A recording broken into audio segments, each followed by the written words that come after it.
Hello, my vibrant friend. I am thrilled today to have a fellow family physician, Dr. Caissa Troutman, with us.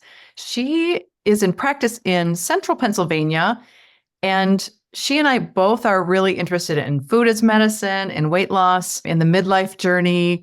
And so we're going to talk about the 9 food groups of the Mediterranean diet. We can always learn more about how to eat in this eating style that is well known for health and longevity. So, welcome to the podcast today. Well, thanks, Heather. Excited to be here today. Great. Well, I would like you to tell the audience a little bit more about yourself, please. Oh, thanks. Yes. So I am a triple board certified obesity medicine and culinary medicine family physician. I have a brick and mortar practice here in central Pennsylvania in Camp Hill, but I see patients via telemedicine in Pennsylvania, in the state of Pennsylvania. And you could say I have three passions. One is weight wellness. As an obesity medicine physician, that is my jam. Really helping patients in their weight loss journey using science. I call it a 4-pillar approach. We talk about nutrition, physical activity, behavior change, and in patients that would benefit from it, medication. My Great. second love is sleep. I love the sleep. So I'm also a CBTI clinician for insomnia, teaching patients how to sleep without medications. And lastly, I am an advocate for menopause hormone therapy, again, in the appropriate patient to help women, struggling through this midlife transition. So nice. Well, many passions. Yes. And our audience is mostly professional women at midlife. So all of those things you're talking about are very important to them. They're all connected, I find, right? It's just how they're all connected. Yeah. Yeah. So let's talk about these food groups and how we get them on our plate. Go ahead. Yeah. So, I think kind of stepping back for a second, so when we think about Mediterranean from the culinary medicine world, it's really like a lifestyle, not just necessarily a diet and what we eat. So part of what we also encourage is like eating with family, eating, meaning not just rushing through eating in front of a TV, right? Socializing while you're eating. So it's more than a diet. But you're absolutely right when you mentioned earlier how it is actually the most studied nutrition plan that has been linked to several health benefits, improved cognition, and improved cardiovascular health. So it is the I would say most cited eating plan that is, I think, helpful for everybody. Sure. Yeah. So there's different ways of approaching it. It's not like this is the only rule. I kind of like to view it as a spectrum of sorts, but they really focus on, with Mediterranean diet, we really focus on 9 kind of nutritious food groups. Okay. If I follow my way, it'll be 11, but it's 9.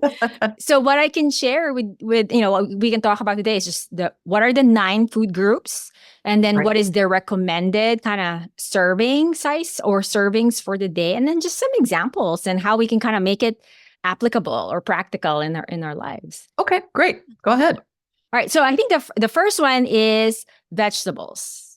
And the recommendation is at least 3 servings a day. So for my patients, I actually have them aim for 5 servings a day. So what's a serving, first of all? So, in each food group, the servings are a little different. So the serving size for the vegetable is 1 cup if it's raw and half a cup if it's cooked.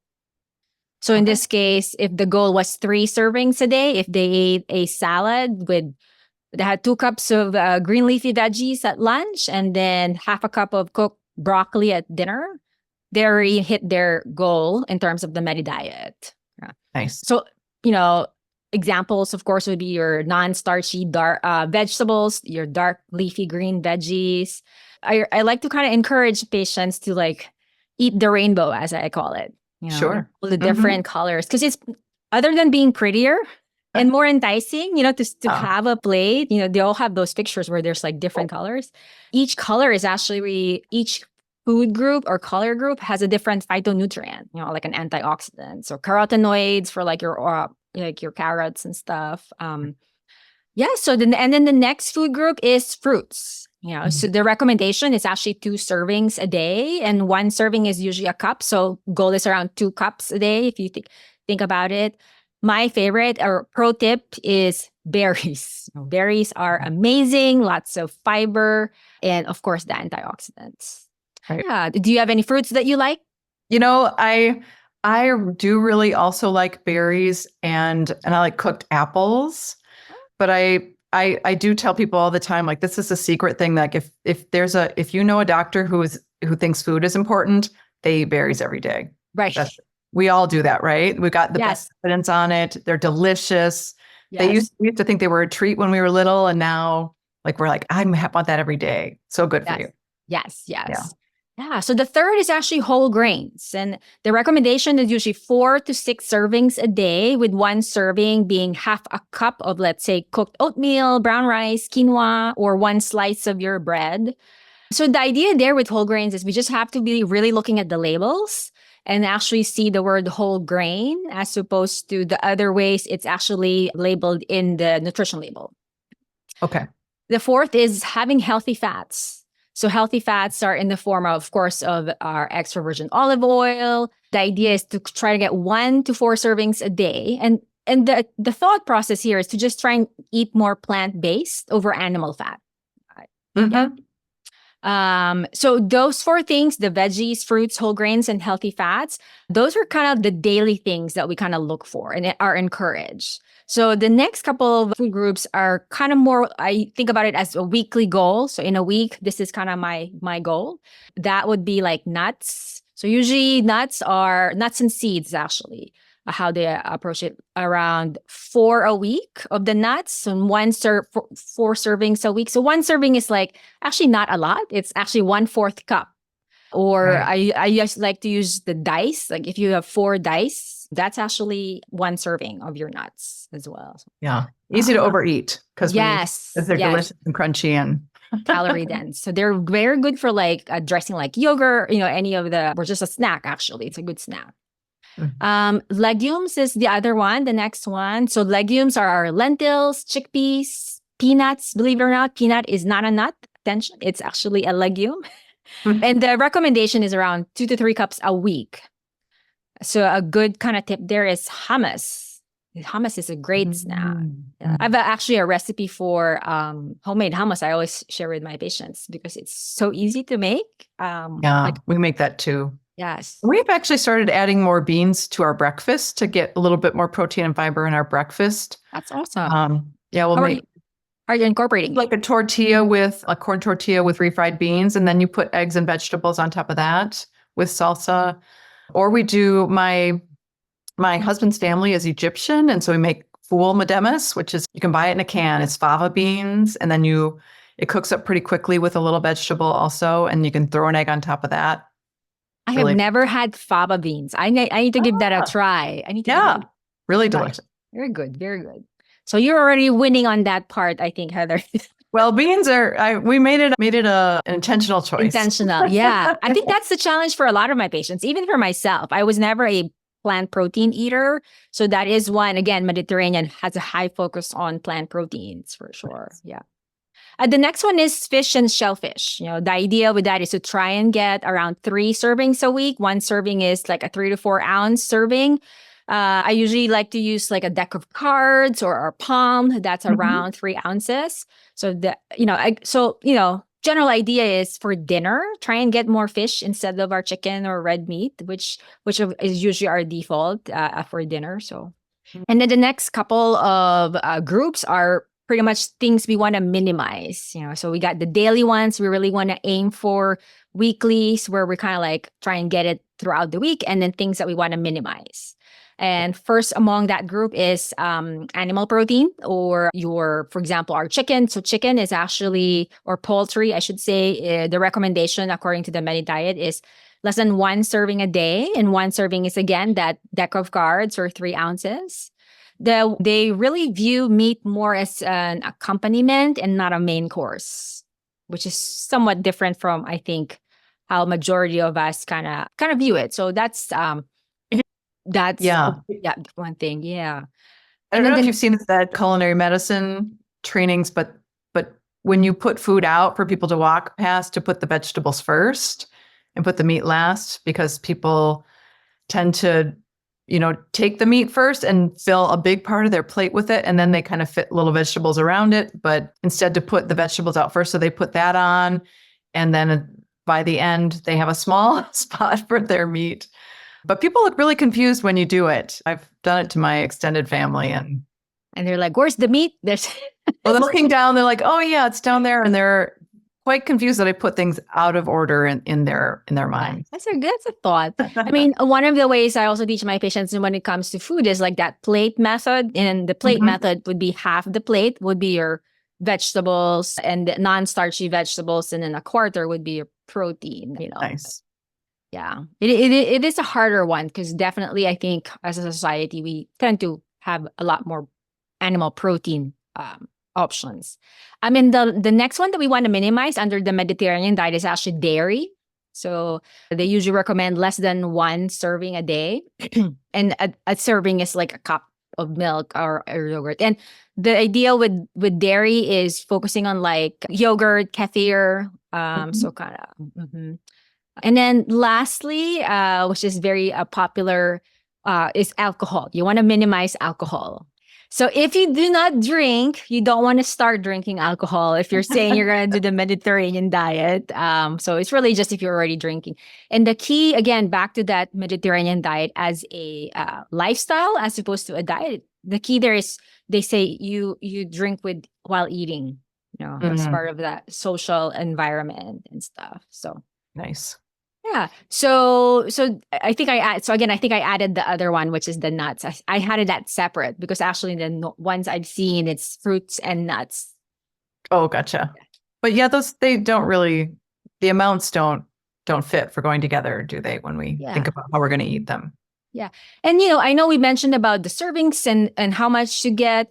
Honestly, for me, a one kind of overview is just really try to get more fish, try to get more vegetables, try to get more fruits. Even if that's what we do, just those 3, I think we're winning already, Yeah. Because a lot of us don't eat, vegetables or don't incorporate as often as we want to. Right. Yeah. Can we talk a little bit about that? Like if someone says, I have vegetables just with dinner now, how would you recommend they get more vegetables into their day? Oh, yes. I love that. I call it sneaky veggies, trying to sneak your vegetables in. And, it really depends on like the meal. So let's say breakfast, I have a lot of patients that are on the go.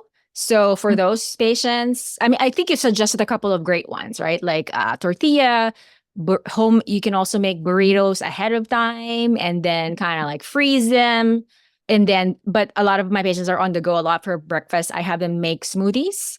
And in them, I have them sneak frozen vegetables. Flash frozen vegetables are actually have their nutrients are intact. So it's a very good source of spinach. A lot of the time, spinach is what people do kind of put in there. So that's one. And if you put 1 cup of your spinach there, that's already 1 serving, right? Yeah. Yeah. Eggs are a great way to kind of sneak veggies in, as an omelet and stuff. Again, you can throw that same handful of spinach in with your eggs, right? Yeah, exactly. Eggs, spinach, mushroom, red peppers, so many things you can do with eggs ahead of time, making like muffin in the muffin tin, egg bites. For really sneakiness for veggies, kind of you can puree veggies and put it into like pasta sauces. Yeah. Yeah. I think it's a trick for my kids that I did before. Can't fool them anymore. They're teenagers. So, right. But yeah, those are the sneaky ways, sneaking it in, and then okay with frozen. Now, obviously, fresh is also amazing, but if for lack of that, I definitely do the frozen vegetables a lot. I'm glad you brought that up because I frequently get asked, are frozen vegetables healthy? And people think, well, maybe they're not. But like you said, they usually are flash frozen. They retain their vitamins. So if that's your go-to, it's a great go-to if you absolutely, yeah, to get things high. And they don't kind of go bad in the fridge, because that's happened to me a couple of times where we would buy like a big container of salad, and then for some reason that's the week that we didn't get to eat in as much or whatever. So. Right. And it's great for a backup plan too, like for the nights when you're like, I plan to make this amazing meal, but I've been working all day and I am exhausted. Yes. And you can, as you look through things, if you have some frozen vegetables on hand there, that can be really easy. Absolutely. My favorite. So I grew up in the Philippines, so I ate rice every day and every meal when I was growing up. So now one of the kind of exchanges I've made is cauliflower rice. Oh, and yeah. I kind of just stir fry it. So frozen cauliflower rice, plain plus the fancier ones. Like Trader Joe's has different ones that are like already flavored, and I stir fry it. I put whatever I have else in the fridge. Put some eggs in, put some other kind of veggies I have in. So I love frozen. That's how I live lately because we just don't have time. And it cooks fast, right? Cauliflower rice, that part itself, whatever you're adding into it has to cook its time. But the cauliflower rice itself is barely more than warming up. So again, if it's end of the day and you're not sure what to do, that's a fast one. Yes, absolutely. Yes. Do you recommend for people for lunches that they take their food or they eat out or if we're thinking about vegetables at lunchtime or during the workday? Yeah. So veggies for lunch, I'm a big fan of like mason jar salads. If you're familiar with that. So you can Google that. So many recipes on that. Have you ever made those? I haven't, but I've seen them online. So pretty too. Yes. And it's very, because you can prep maybe 2 days at a time. And, and of course you can use your normal like lunch container, but I like the big ones. Like I forgot how many the sizes of that, but you can do like a Southwestern salad. You can do just the regular salad. And then again, it's layered so that the dressing stays at the bottom, the leaves stay at the top and stuff. So I also like kind of bowls, like a deconstructed bowl. Oh, yeah. So that's another way. And again, whether you bring that in, so you mentioned like how you can bring for frozen veggies. If your lunchroom, you can put your frozen food there. That's a great option. If you want to bring your food and meal prep ahead of time, that's another great option. If you have to like eat out, there's certainly kind of certain tips or tricks that my patients kind of are familiar with. Like again, choose a salad that you can kind of deconstruct, or vegetables and a protein, so to speak. Right. And occasionally now you do find a fast food place that serves a vegetable. So surprise, but some of them do now. Good to know. Yeah. So I'd like to ask you some strategies about protein, because we're talking more about how at midlife, we've been a little low on our protein. We need protein, 2 or 3 times a day. I think some of the numbers that people quote are too high for just regular healthy eating. But when you look at the Mediterranean diet, it starts to sound a little low on protein. So what are kind of strategies to be Mediterranean and increase your protein? What kind of foods? Yeah, so I think it's really more focusing on plant-based protein. Okay. So and really what do you like to tell people to try for plant-based? Let's say they say, I haven't really done that. Yeah. So, and again, that's actually the biggest challenge for my patients, because when I have patients, I have their new patient questionnaire. I have questions there on what do they normally eat, don't eat.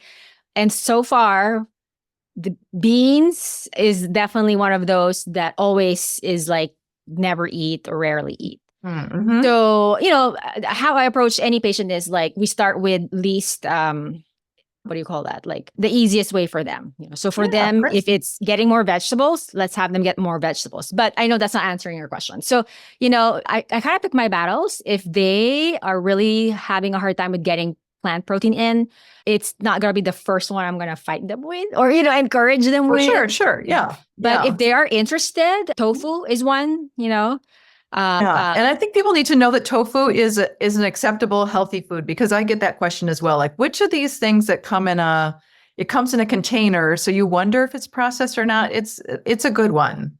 Yes. Tofu's a good one. Yeah. Tempeh tofu, right? Yeah. And tofu is like, they have like silken tofu, which is a little softer. And that's actually, there's some kind of Asian recipes that are good with the silken tofu that are actually very tasty. And then, of course, there's the like firmer tofu where you can coat it, stir fry it, air fry it, that sort of thing that can and have it as a good source of, protein. You And can then the also, beans. yeah, and you can actually stir in some of these beans, right, into things you're already making.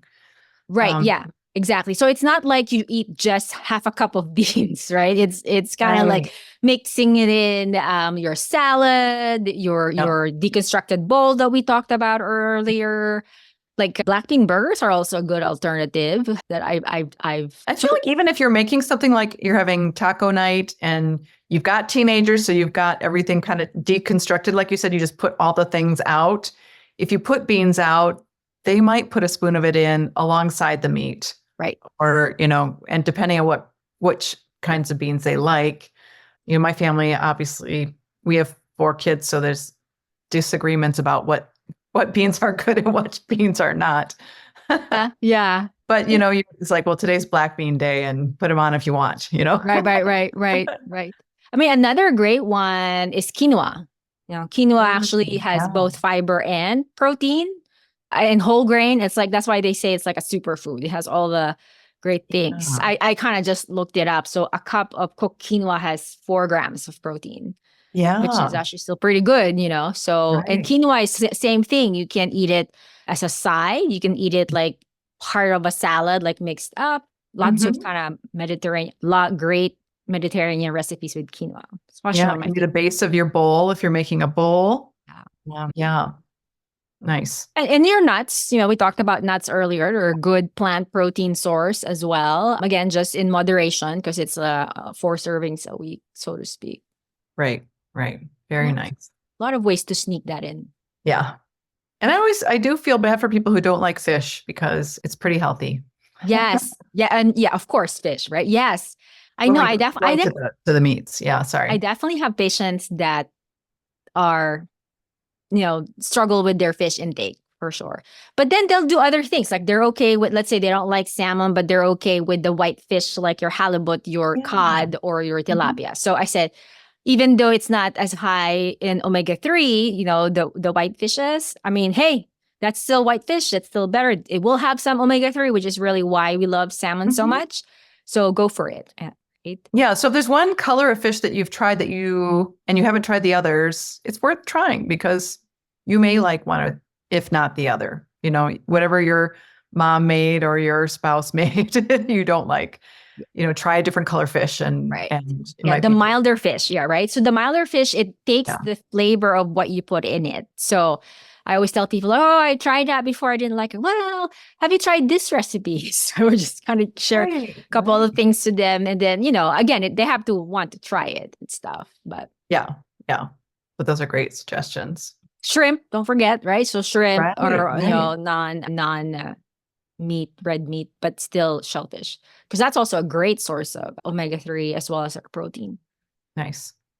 So tell us a little bit more, maybe a little bit about what you like to eat in a day. If you're, I know no one eats all Mediterranean all the time. But if you kind of looked at the plan, what kinds of things do you like to eat in a day? It's a great question. And, when we were talking about this before we started, like I don't follow the Mediterranean diet to a T, but similar to you, I have been in a process of really trying to get more plant proteins in. Nice. I've been experimenting with bulgur. I don't know how to say bulgur, bulgur, farro, faroro, and kind of just trying that out to kind of for my whole grain. So I have been on a little bit of a kick to try that. Like I mentioned earlier, I grew up with white rice. So now I'm doing more like the quinoa, brown rice. Again, nothing against white rice. It's still okay to have that because everything in moderation. But, in that thought of trying more whole grain stuff, I didn't really grow up with whole grain, as a culture in a way. Yeah. So I normally do like a smoothie, like I shared. Oh, okay. Yeah. I do a smoothie. I put like for my breakfast and for lunch. If I'm home, I love my air fryer. And actually I'll just tell you what I had today. So I had salmon in the air fryer. I put in salmon and this, I forgot, dry rub / powder / seasoning I get from Costco, salmon dressing. And that's what I had. And then my cauliflower rice. Okay, nice. What did we have for dinner yesterday? Oh my God. I can't remember what I had for dinner. Horrible. No, it's so relatable. Yesterday was a harder day. So I think that, so again, air fryer is my friend. So we had some cod that I just put on the air fryer. Nice. Yeah. Nice. And my always go to cauliflower rice. So my husband buys me my cauliflower rice every week from the grocery because I go through it pretty often. Nice. Nice. That's great. Well, thank you so much for sharing all this with us. A lot of food groups, but that's okay. It's funny. I do go through them. I did a quick and dirty on episode 64 of the podcast. If anyone wants to go back, a quick and dirty on remembering these, which are daily, which are weekly, which one are we minimizing? If you want to hear that quick and dirty, it's episode 64, and it's a short one. But I appreciate you going through each one of these and talking about them. And everyone always says they want to eat more Mediterranean, but it sometimes seems a little mysterious. So I appreciate that. And you know, one thing I want to point out too that you said, I just want to highlight this. You said, okay, so or was it the silken tofu? There's a lot of really cool Asian recipes that use silken tofu. So you can actually use any cultural food. It doesn't have to be a Mediterranean recipe, but it's looking at, about eating more plants, eating more plant protein, minimizing things like red meat, having alcohol with the meal. You can eat almost any cultural eating style with that, right? Right. Yeah. That's a good point. Yeah. And yeah, it is when you kind of look at the whole thing, it's like, oh my God, how am I going to get all these things? So, just like anything else, 1%, what's one thing you can do, this week, today, that will get you an additional vegetable serving or an additional whole grain. So I think if we kind of approach it that way, it gets to be a little easier in a way. Mm-hmm. Yeah. And how I said, like my husband and I were trying to add more beans to our life. So, that was really all we were paying attention to. So someone might have come in and said, hey, you guys had too much red meat that month, but we were paying attention to getting more beans in. So it's, it's progress, not perfection. Exactly. Choose something that sounds great to you to try. And exactly. Yes. Yeah. Well, thank you so much for being here and sharing your expertise on this. Well, thanks for having me. Appreciate it. So Dr. Troutman is in person in Central PA, but also on telemedicine in Pennsylvania. So please tell people how they can work with you. Yes. So my practice is called ReMDy. So ReMDy. I'm on Facebook. I'm on Instagram. So, and of course, my website. If patients are interested in becoming, in seeing me or having, in me helping them in their journey, whichever one of that, I do offer like a 15-minute free video meet and greet for, interested patients. So go ahead and kind of check out the sites and, let me help you. Great. And I will let everyone know that all of these links will be in the podcast show notes too, so you can find Dr. Troutman really easily. Awesome. I appreciate that. Thank you again for being here.